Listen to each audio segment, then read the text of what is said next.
आपने देखा होगा, मगर ये लोग नहीं डरे, किसी से नहीं डरे, आप भी नहीं डरे। तो कांग्रेस का कार्यकर्ता खुश रहता है,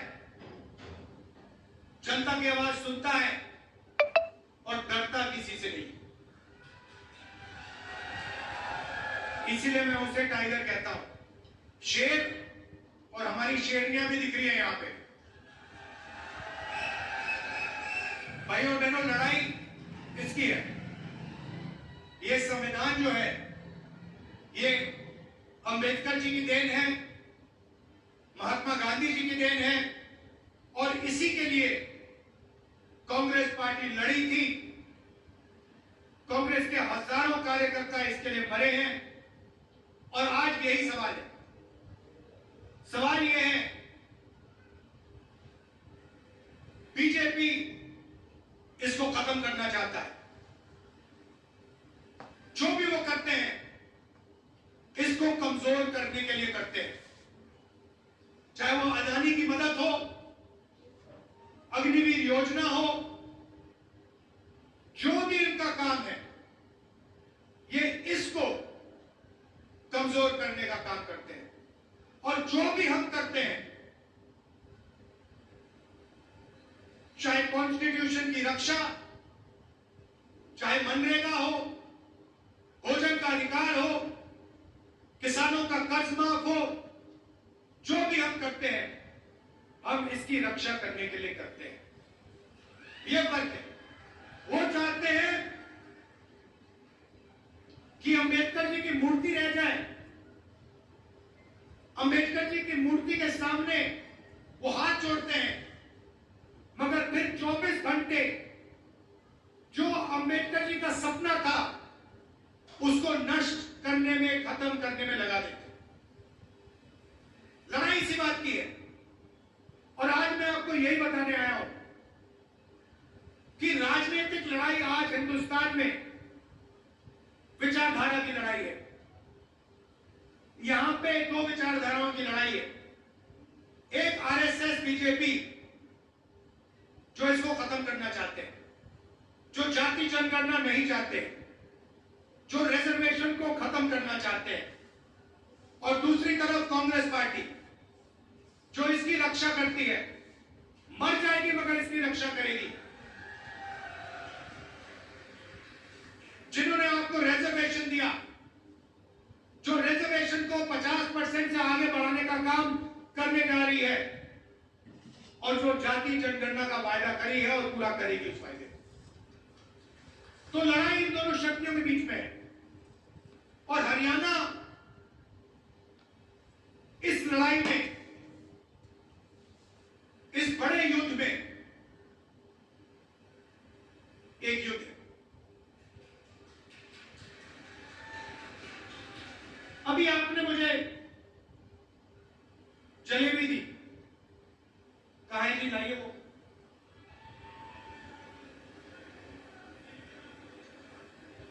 नहीं, वो डब्बा डब्बा दो।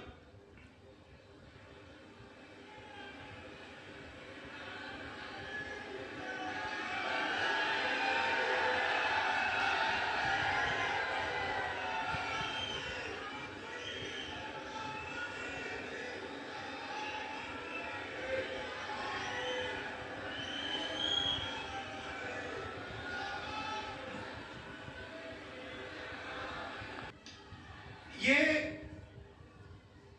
इससे आपको पूरी हरियाणा की हालत पता लग जाएगी। सबसे पहले, जैसे ही मैंने आज ये गाड़ी में जलेबी चखी, मैंने अपने बहन को सीधा मैसेज भेजा। मैंने कहा, प्रियंका को जलेबी बहुत अच्छी लगती है। मुझे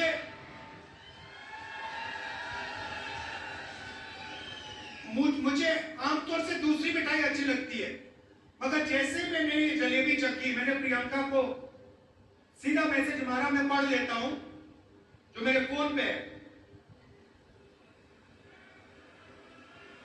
मैंने कहा, प्रियंका, आज मैंने अपनी लाइफ में सबसे अच्छी जलेबी खाई है। लिखा है यहां पे कि मैंने अपनी जिंदगी में सबसे अच्छी जलेबी आज खाई है। मैं तुम्हारे लिए आज शाम एक डब्बा लाने जा रहा हूं। अब इसमें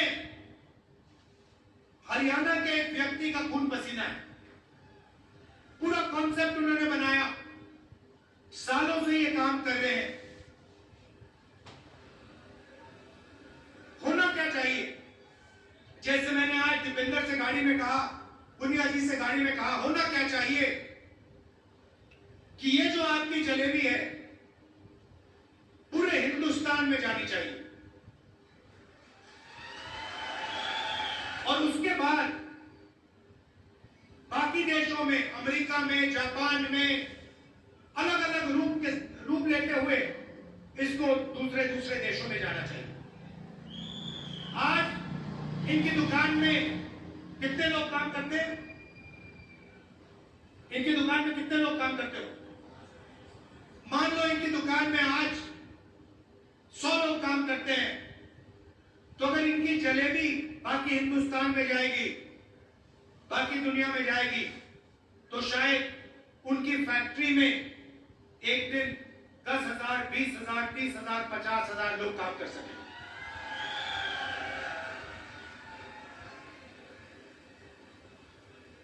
मगर उनको नरेंद्र मोदी जी ने चक्रव्यूह में फंसा रखा है। जैसे यहां पे महाभारत में, कुरुक्षेत्र में अभिमन्यु को फंसाया गया था, वैसे ही इन्हीं को, मथुराम जी को चक्रव्यूह में फंसाया गया। कैसे फंसाया? सबसे पहले नोटबंदी, उसके बाद गलत जीएसटी, उसके बाद अरबपतियों को, 2-3 अरबपतियों को बैंक का सारा पैसा पकड़ा दिया। अगर आप इनसे जाके पूछेंगे कि भैया बैंक से आप पैसा मांग सकते हो, लोन ले सकते हो, और मशहूर आदमी है, अगर आप इनसे पूछोगे ये कहेंगे नहीं भैया, बैंक हमें कर्जा नहीं देगा। बैंक तो हिंदुस्तान में आज अदानी और अंबानी को ही पैसा दे सकता है। वहां नहीं बात रुकती। इनको फिरौती की कॉल आती है, 10 लाख रुपए मांगे जाते हैं, डराया जाता है, धमकाया जाता है, और ये सिर्फ एक आदमी के साथ नहीं हो रहा है, ये हजारों लाखों लोगों के साथ हरियाणा में किया जा रहा है। नरेंद्र मोदी जी ने और आपकी सरकार ने हरियाणा को बेरोजगारी का सेंटर बना दिया है। हरियाणा में अगर कोई रोजगार चाहता है उसे नहीं मिल सकता। मैं अभी गया, अमेरिका गया, डैलस गया, डैलस में हमें फोन कॉल आता है, कहते हैं राहुल जी हम आपसे मिलना चाहते हैं। कौन हुआ? हम हरियाणा के युवा हैं। सॉरी, मुझे अभी बताया गया मथुराम जी को 2 करोड़ रुपए की फिरौती की कॉल आई थी। तो डैलस गया, डैलस में मुझे कहते हैं भैया हम आपसे मिलना चाहते हैं। आप कौन हो? हम हरियाणा के युवा हैं। डैलस में क्या कर रहे हो? हरियाणा से हम भाग के गए। क्यों गए? हरियाणा में रोजगार नहीं, हरियाणा में महंगाई है, हरियाणा में हम अपना सपना पूरा नहीं कर सकते, इसीलिए हम अमेरिका गए। कैसे गए? खेत बेचकर, 50 लाख रुपए देकर, कर्जा लेकर गए। कहां से गए? दिल्ली से इस्तांबुल, इस्तांबुल से कजाकिस्तान, कजाकिस्तान से साउथ अमेरिका, साउथ अमेरिका से सूरीनाम, सूरीनाम से पनामा, पनामा के जंगलों से निकलकर हम अमेरिका गए। अभी तक हमें नहीं मालूम कि हमें वापस भेजा जाएगा या नहीं। क्यों गए? करने को कुछ नहीं। किस रेट पे आपने कर्जा लिया? 2 रुपए प्रति महीना। मैंने उनसे पूछा, भाई बताओ, 30 लाख रुपए आपने दे दिए, 50 लाख रुपए आपने दे दिए अमेरिका जाने के लिए, हरियाणा में आपने छोटा सा बिजनेस क्यों नहीं खोला? हरियाणा में आपने दुकान क्यों नहीं खोली? हरियाणा में आपने छोटी फैक्ट्री क्यों नहीं खोली?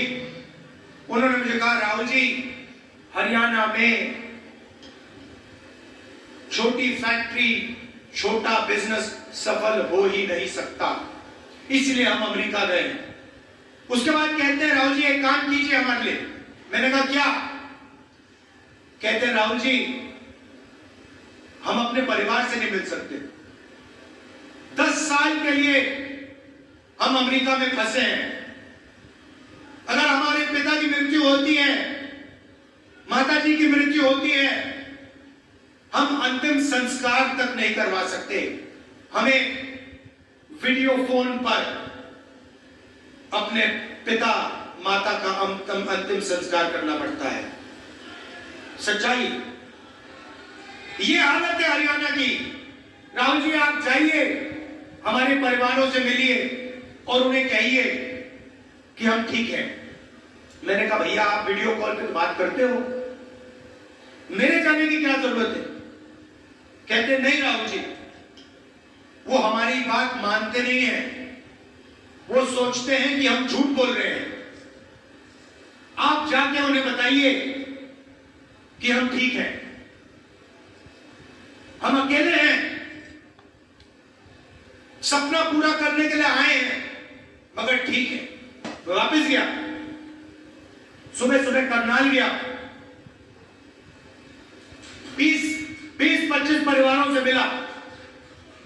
अजीब सी बात है, वीडियो कॉल पर, कंप्यूटर पर, एक तरफ अमेरिका में हरियाणा के युवा, हरियाणा के भविष्य अमेरिका में बैठे हैं क्योंकि उनको हरियाणा में रोजगार नहीं मिल सकता।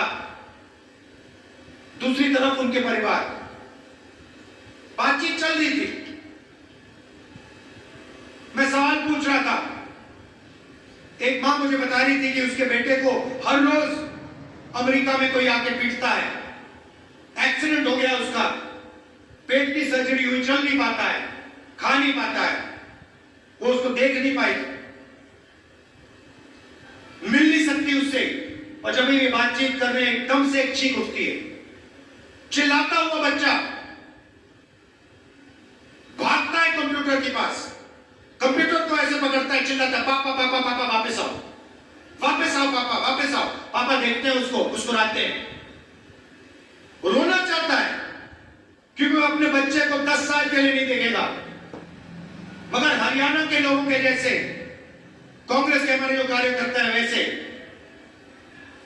दिल के अंदर दर्द है मगर चेहरे पे आंसू नहीं दिखेगी, चेहरे पे मुस्कान नहीं दिखेगी।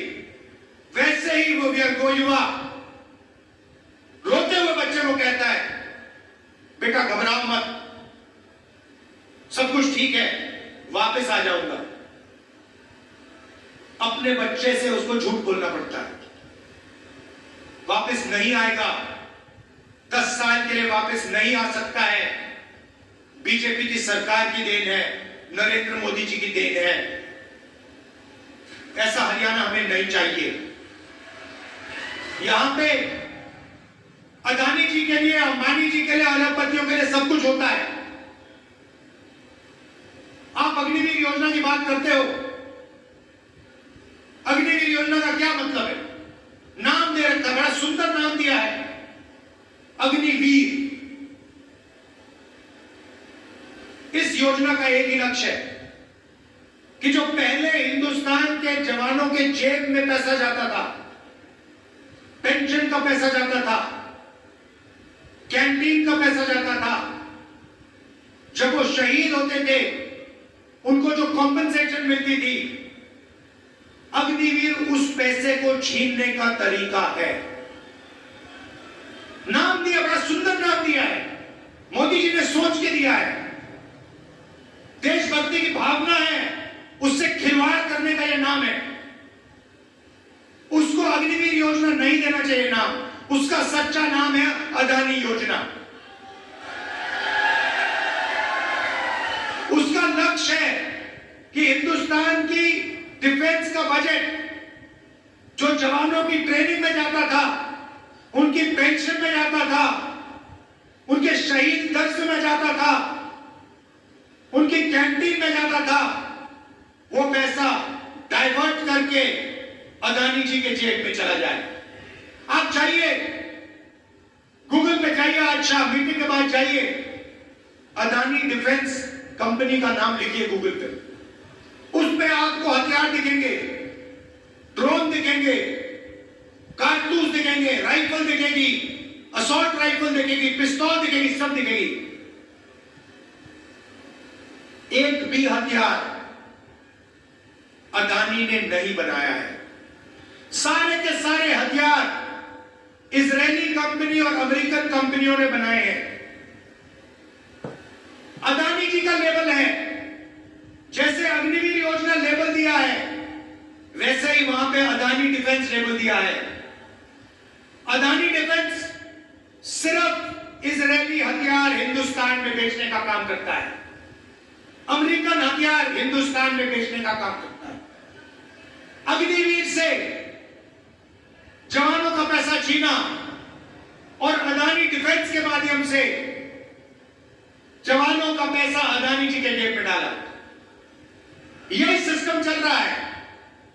चमकते हुए लेबल हैं, अग्निवीर, अदानी डिफेंस, ये सब खोखले हैं। स्टेट से कहा कि किसानों को फायदा होगा,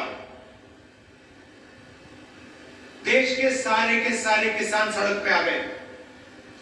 अगर किसानों के फायदे के कानून थे तो किसान सड़क पे क्यों उतरे? क्योंकि हिंदुस्तान के हर किसान को मालूम था कि ये जो काले कानून है, ये अदानी और अंबानी जैसे लोगों की मदद करने के कानून है। ये हमारा धन, हमारी मेहनत को छीनने के कानून है। और अच्छा हुआ कि किसानों ने ये कानून रुकवा दिया। हमने पार्लियामेंट में ये काम किया, कानून रुकवाया। यही सरकार का लक्ष्य है। जहां भी आपसे पैसा निकाल सकते हैं, ये छीन के निकालेंगे। बड़े बड़े भाषण हो जाएंगे, बड़ी स्पीच होगी, मगर अंत में महंगाई बढ़ेगी, आपके जेब में पैसा नहीं आएगा और अदानी जी की, अंबानी जी की हजारों करोड़ रुपए की शादियां होंगी। आपने देखी है अंबानी जी की शादी? देखिए आपने, मीडिया पे आपने देखा होगा, मीडिया पे हिंदुस्तान में लाखों करोड़ों शादियां होती हैं। आपने मीडिया पे किसी गरीब किसान की शादी देखी है कभी? कभी किसी मजदूर की शादी देखी? अंबानी जी की शादी आपने 5, 10, 15 दिन देखी। वहां पे डांस चल रहा है, गाना चल रहा है। मोदी जी को आपने देखा शादी में? देखा ना? देखा ना? राहुल गांधी को देखा शादी में? बात क्लियर हो जानी चाहिए, कौन किसके तरफ खड़ा हुआ है, बात क्लियर हो जानी चाहिए। मार्केटिंग उनकी वो करते हैं। मैंने इनको अपना दोस्त बोला, मीडिया के मित्र हैं हमारे, ये हमारे मित्र नहीं है, ये मोदी जी के मित्र हैं।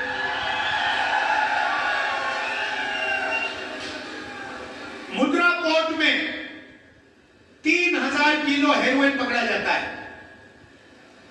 हरियाणा में ड्रग्स फैल रहे हैं, 3000 किलो, 3000 किलो हेरोइन, जो मतलब लाखों लोगों की जिंदगी बर्बाद कर सकता है। 3000 किलो हेरोइन मुद्रा पोर्ट में पकड़ा जाता है। अदानी पोर्ट में मोदी जी ने कोई कार्रवाई की? कोई पकड़ा गया? कोई जेल गया?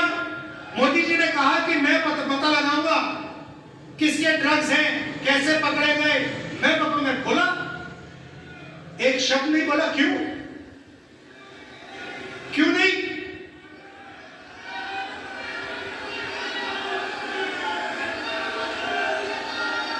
तो हरियाणा की माताएं 24 घंटा अभी मैं लंच करके आया हूं।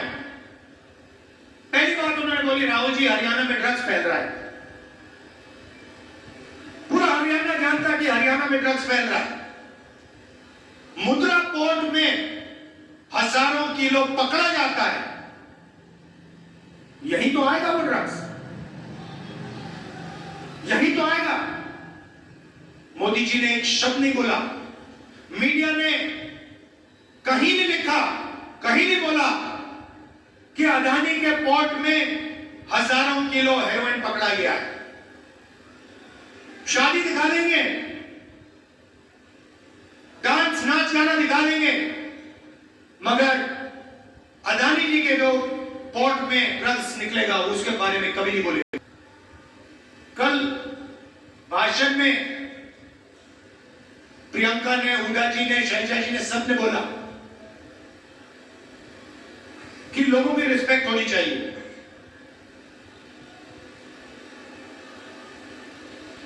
इज्जत होनी चाहिए, सही बात है। सबकी रिस्पेक्ट होनी चाहिए, सबकी इज्जत होनी चाहिए। मगर अगर हम किसान की इज्जत करें और 24 घंटा उसकी रिस्पेक्ट करें और उसकी जेब में पैसा नहीं है, तो उस इज्जत रिस्पेक्ट का कोई मतलब ही नहीं, कोई फायदा नहीं। वो भूखा मर रहा है, उसको रिस्पेक्ट नहीं चाहिए, उसे भोजन चाहिए, उसे पैसा चाहिए, सही बात। तो मैंने मन बना लिया, मेरा एक ही काम है राजनीति में, जितना पैसा नरेंद्र मोदी ने अरबपतियों को दिया ना, उतना पैसा मैं उठाकर किसानों को दूंगा, मजदूरों को दूंगा, गरीबों को दूंगा। मेरी सोच है कि भैया रिस्पेक्ट जब ही आती है, रिस्पेक्ट जब ही आती है जब जेब में पैसा होता है। पैसे के बिना रिस्पेक्ट नहीं आएगी। इसीलिए अगर उसने 16 लाख करोड़ रुपए 25 लोगों का कर्जा माफ किया है, तो हम भी लाखों करोड़ रुपए किसानों का कर्जा माफ कर सकते हैं।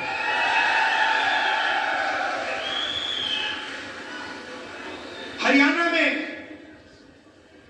मैंने कहा बड़े युद्ध में ये छोटा युद्ध है। हरियाणा में हम शुरुआत कर रहे हैं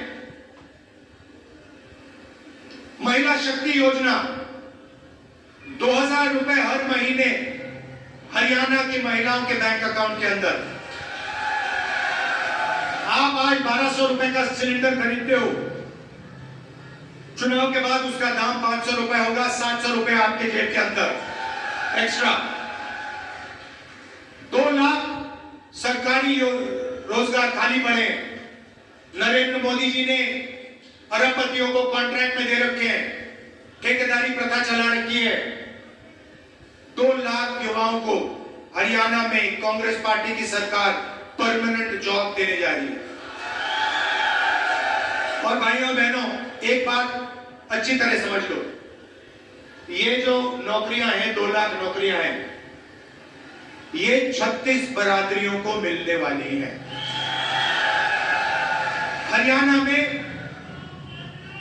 36 बरादरियों को न्याय के साथ ये 2 लाख नौकरियां दी जाएंगी। ये परमानेंट नौकरियां होंगी। किसान को हम एमएसपी की गारंटी देंगे, और जो धान है जो आपका अभी खरीदा नहीं जा रहा है, चुनाव के एकदम बाद जो नई सरकार आएगी, आपका धान एकदम खरीदना शुरू कर देगी।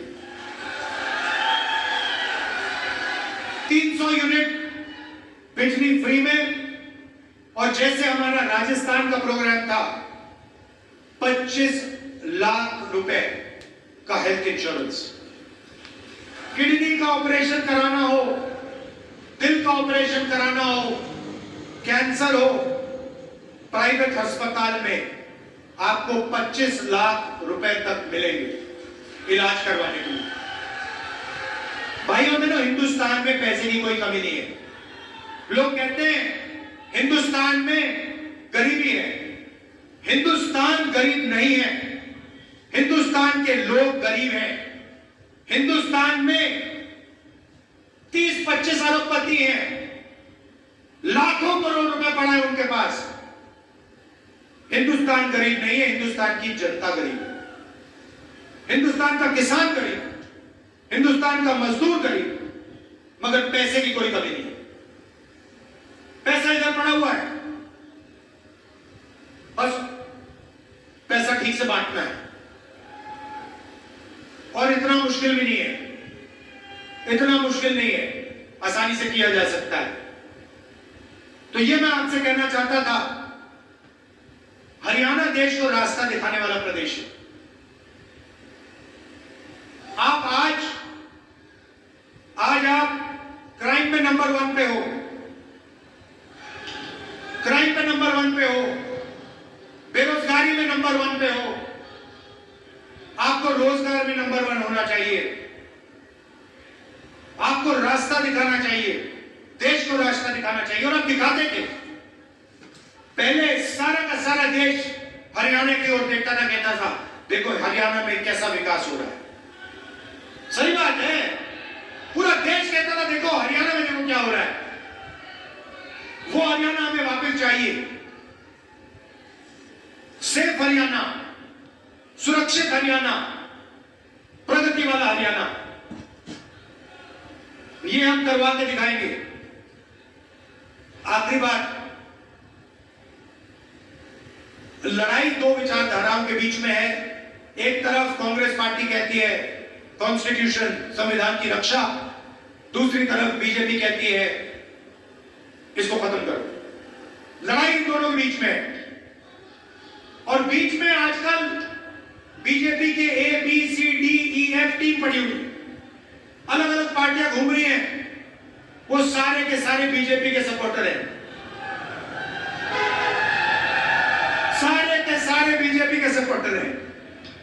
एक तरफ कांग्रेस है, दूसरी तरफ बीजेपी है। कंफ्यूजन में मत आइए, कांग्रेस पार्टी का समर्थन कीजिए, बीजेपी को हराइए, और यहां पे 36 बरादरी की सरकार, प्रगति की, विकास की सरकार लाइए। जो हमारे टाइगर हैं, शेर हैं, शेरनियां हैं, आप हमारे लिए 24 घंटा लड़ते हो, अपना खून पसीना आप कांग्रेस पार्टी को दे देते हो, और शायद जितना कांग्रेस पार्टी को आपके लिए करना चाहिए शायद वो नहीं करती है, मगर तब भी आप बिना डरे, बिना पूछे लगे रहते हो। इसके लिए मैं आपको दिल से धन्यवाद करना चाहता हूं। आप हमारी रीढ़ की हड्डी हो। आपने देखा, आप अपनी शक्ति नहीं पहचानते। मैं कांग्रेस कार्यकर्ताओं से कहता रहता हूं, भैया आप अपनी शक्ति नहीं पहचानते। पहले मोदी जी खड़े रहते थे, ऐसे भाषण होता था, कहते थे 56 इंच की छाती है, 56 इंच की छाती गायब कर दी कांग्रेस कार्यकर्ता ने। चेहरा देखा आपने मोदी जी का? आजकल रंग बदल गया बिल्कुल। वो पुराने मोदी जी जो थे ना, वो गायब हो गए, नए मोदी जी आए हैं। कांग्रेस पार्टी के कार्यकर्ता ने नरेंद्र मोदी को टाइट कर दिया। आप किसी से नहीं डरते, आप पीछे नहीं हटते, और आपने अंबेडकर जी, गांधी जी और आपने देश को ये कॉन्स्टिट्यूशन दिया है और इसकी रक्षा करनी है। आप सबका दिल से बहुत बहुत धन्यवाद। नमस्कार, जय हिंद। अभी यूपीए सरकार ने यहां पे रेल कोच फैक्ट्री दी थी, और नरेंद्र मोदी जी ने उसको वाराणसी शिफ्ट किया है। ये भी आप भूलिए मत। यहां पे हजारों लोगों को रोजगार मिलता, वो आपके हाथों से छीना गया। नमस्कार, धन्यवाद, जय हिंद।